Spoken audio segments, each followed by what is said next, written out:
I totally get, where you're coming from in the sense that how do you measure engagement? And that actually raises a very interesting point is what is the best, there's different types of engagement. So maybe you could just touch on the different types of engagement and then what are the most important types of engagement?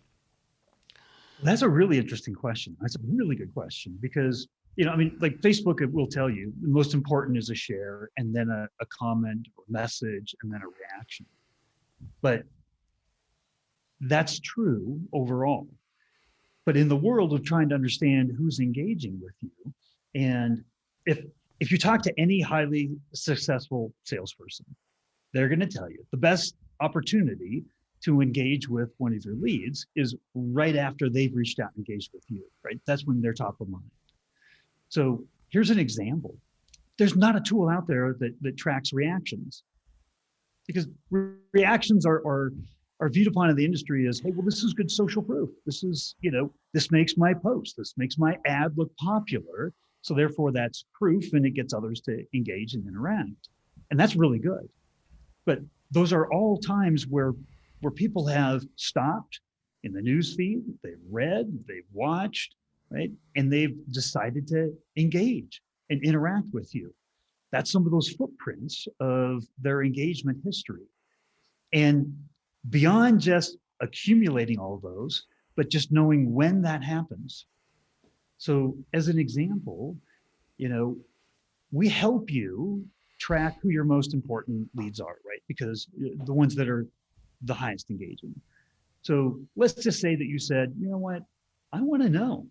I want to know when the top 10% of my fans are engaging with me, right? And if they're reacting to me, guess what? If they're the top 10%, somewhere in there, they've probably commented on something or engaged with a chat bot. The vast majority of them, you have a way to communicate with them. So when inside of the tool, we give you a little icon you click on. The icon shows up when you can communicate with somebody. And so we can show you, say, hey, here's all your super fans that are reacting on your posts or your ads. And here, click and start talking to them. They've opened up the ability and the lines of communication for you because they just engaged with you. So those are the kinds of things that we just have as missed opportunities. The goal here is all of us that are listening here have worked really hard at creating those interactions, those engagements. And the goal, like we said earlier, isn't to just create engagements for the sake of engagements. It's to actually create a conversation that you could then use to close the business. And so if you're not taking every opportunity that you have to spur on that conversation and close that business, then you're missing opportunities that you rightfully own, that you created. That's what we were trying to do. We're trying to make sure that the missed opportunities are no longer missed. And when I've spoken with folks like you, other large influencers, big digital agencies, all kinds of companies that use their Facebook as an example to drive their business, I ask them, I always ask them the same question: Are you missing leads on Facebook? And everybody kind of says, well, yeah, no doubt about it, right? And so then I ask a second question, and that second question is, well, what's the number one missed lead? What, if you're missing leads, what's the biggest missed lead opportunity? And they all say comments. Can't keep track of them, right? No way to keep track of them. And Facebook doesn't provide that.